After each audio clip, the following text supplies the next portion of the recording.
Hello everyone, Michigan Railfan 57 here. Merry Christmas and Happy Holidays everybody. In today's video, I railfan the Metro Detroit area with my friend Thatmish Railfan, and over 2 days, we managed to not only catch the CPKC Holiday Train, but an unexpected lash-up that should not exist in 2025. Anyways, let's begin. This weekend revolved around the CPKC Holiday Train, as it was scheduled to run through Michigan during the nighttime hours of Saturday, November 22nd. While it wasn't stopping anywhere in Michigan for events, the holiday train would still roll through Michigan under the cover of darkness on its way to Chicago. Thousands of people would line the tracks throughout Detroit and its suburbs to watch the train pass by, and since the train would be running on a weekend this year, we were able to join them. Long before the holiday train arrived in Windsor, me and Thatmish Railfan were already out railfanning, trying to catch whatever we could that would be running.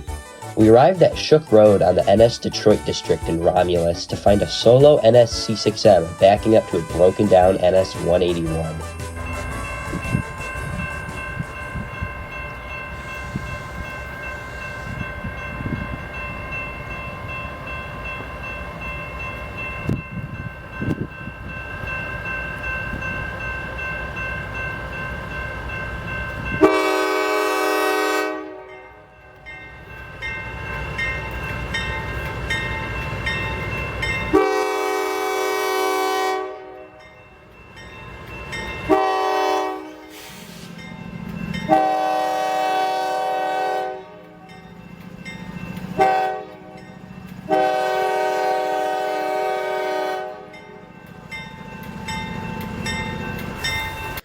After the unit cleared the diamond, we moved to Goddard Road on the CSX Saginaw subdivision, as before NS 181 could leave, CSX M429 had to clear the diamond. Today's M429 featured a rather boring lash-up of 2 DC GEVOs.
With M429 cleared and a new unit added to the broken down train, NS 181 could finally get underway to continue its westward journey.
Once 181 cleared, we went to Wyandotte, but didn't catch anything sadly.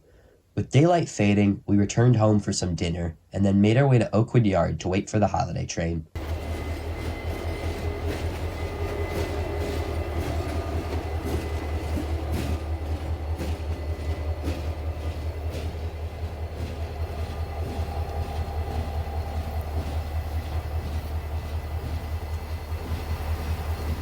Focus.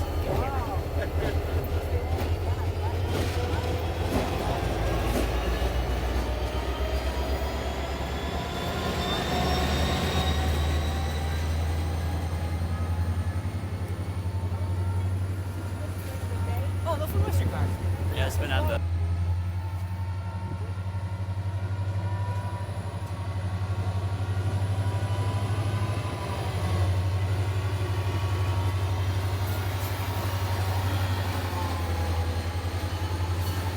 The yard was dry in road traffic, but we would be entertained by 2-yard jobs building outbound cuts of cars. NS 6143, an ex-Norfolk & Western SD40-2 that basically lives in Oakwood Yard, was the primary switcher, and would run back and forth many times before the holiday train arrived.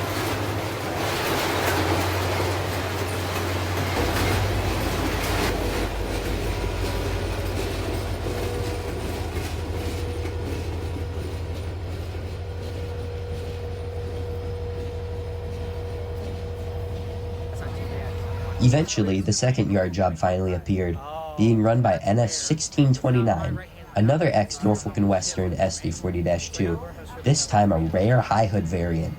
NS rebuilt most of its high hood SD40-2s in the early 2010s, and now only 10 remain strictly in yard service on the system. 1629 is a pretty frequent visitor to Oakwood Yard as well.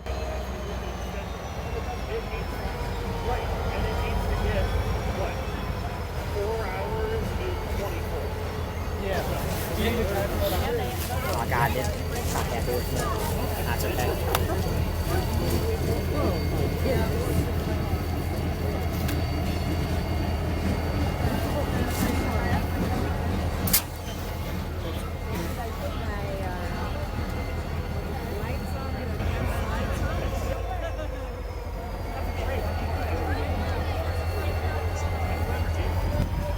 I see it.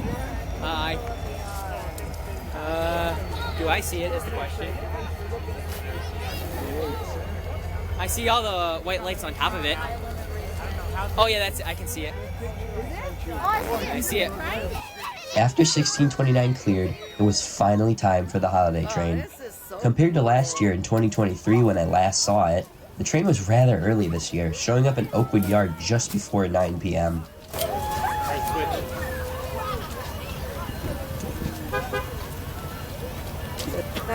Père Noël qui est parti du Canada. On est à Allen Park. Il vient d'arriver. Ça fait 3 heures qu'on l'attend.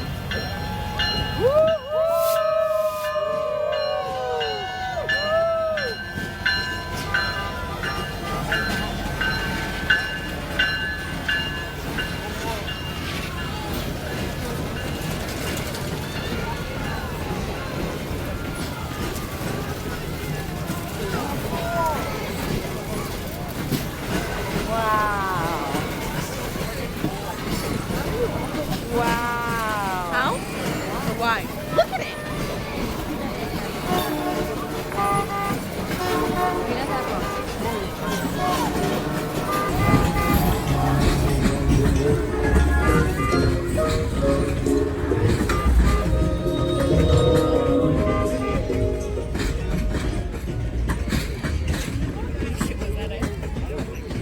It's so damn funny. I did not.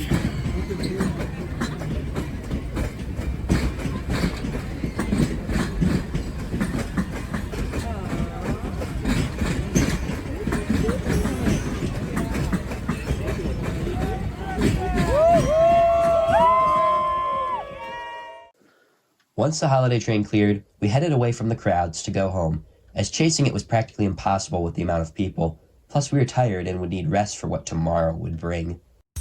The next day, we awoke around mid-morning and decided to do some more rail fanning, despite seeing several trains yesterday. Our first location, and arguably our base for the day, would be Van Horn Road in Woodhaven, Michigan. Woodhaven is the location of CN's Flat Rock Yard, which several trains run into and out of. DT&I Junction also sits here, which is a Y that connects Flat Rock Yard to the CN Dearborn sub to the north and the CN Flat Rock sub to the east.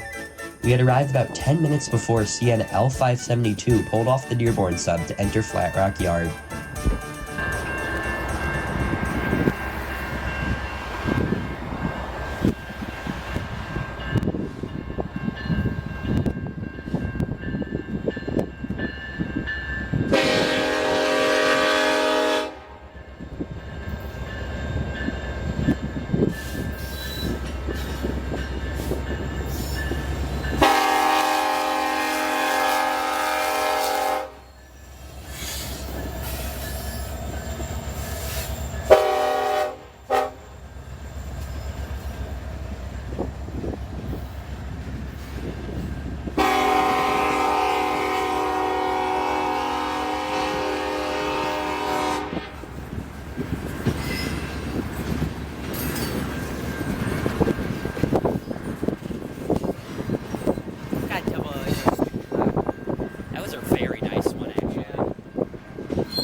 L572 is a transfer train that runs to and from NS's Oakwood Yard we were at yesterday. L572 is usually giant, featuring many cars for Detroit's automotive industries, which includes auto racks, 86-foot auto parts boxcars, car frames, and other rolling stock exchanged from NS.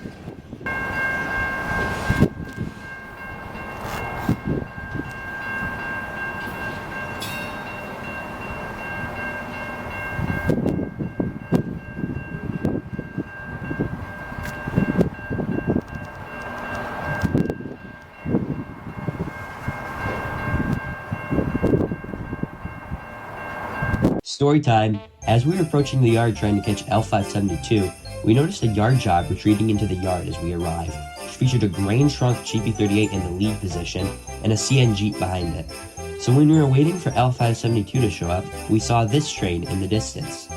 I assumed that this was the yard job, so we didn't think about it that much and returned to that Railfann's car once L572 cleared. That was until we were about to leave. I heard a P5 horn blowing for the crossing. As I ran to get a glimpse of this train, I was very surprised to find that this was not the yard job, but CN L571, a local train that runs to Schaefer Yard up the Dearborn sub, primarily to supply Ford's automotive factories and stamping plants. However, I was even more shocked to find that today's L571 was led by not one, but two GP38s still painted in the Grand Trunk Western's iconic paint scheme. We were initially very confused on how this train snuck up on us, and eventually we realized that this train we had seen before L572 was not a yard job, but was actually L571, which makes sense since you can see the blue of both the grain truck units if you look hard enough. Anyways, after calming down a little bit, it's time to chase this absurd lash up the Dearborn sub. But it was like a long time ago.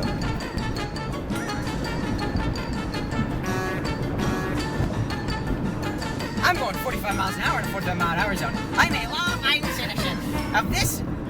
Our first location was North Line Road in Taylor, Michigan, as it was the start of the famous DT&I arches that the Dearborn sub is known for. We had leapfrogged the train a long way at this point, and we had plenty of time before it got to our spot. However, North Line wasn't the ideal location for a good shot, as a 4-lane road blocked the crossing from the sidewalk, and the position of the sun meant the shot would be extremely backlit.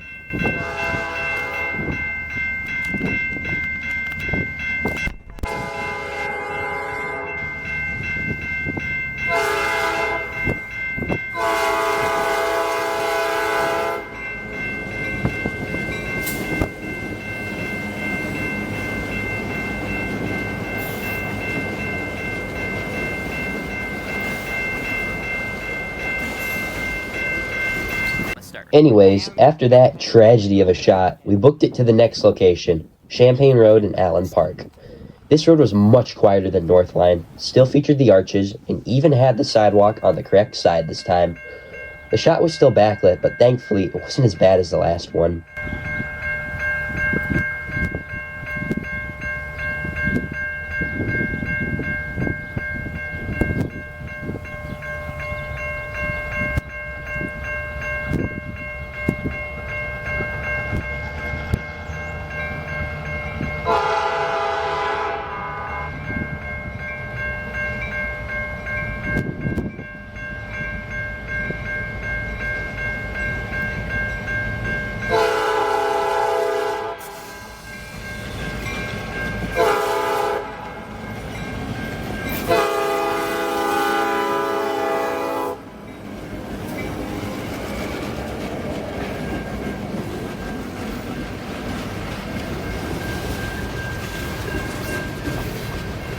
bit overexposed on that shot. All right, let's go. After Champaign, we booked it to the double arches at Arno Avenue, where we would catch this train once again.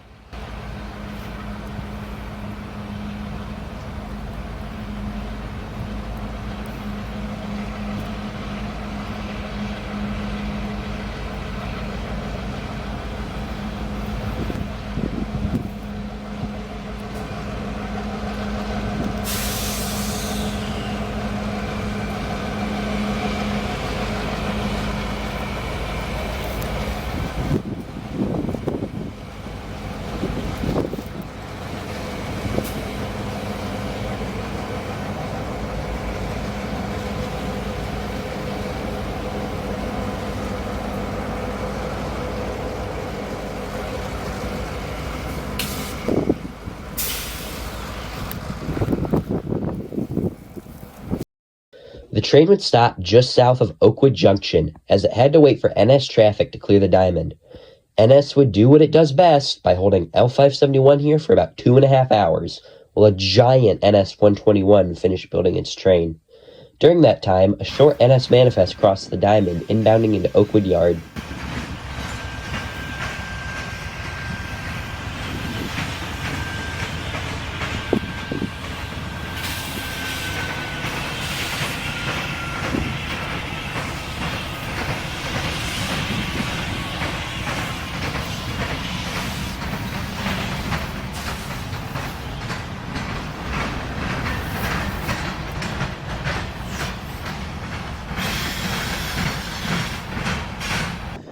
Eventually, after getting some lunch and NS 121 cleared the diamond, L571 would continue across Oakwood Junction to Schaefer Yard, a few miles from here.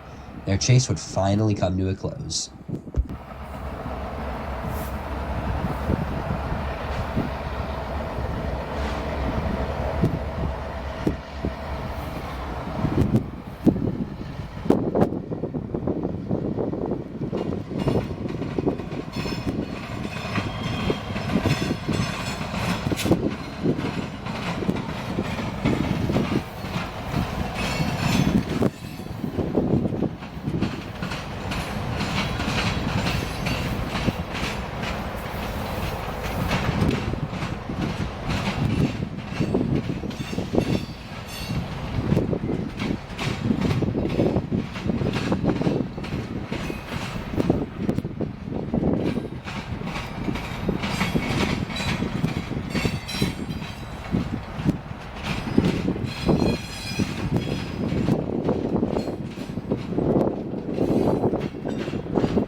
Once L571 cleared, we called it a day.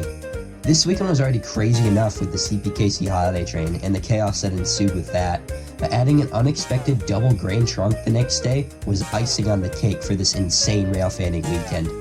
This was more than we both expected, and I can safely say I will remember this weekend for a long time. Thank you all so much for watching. This is Michigan Railfan 57 signing off. Have a great holiday.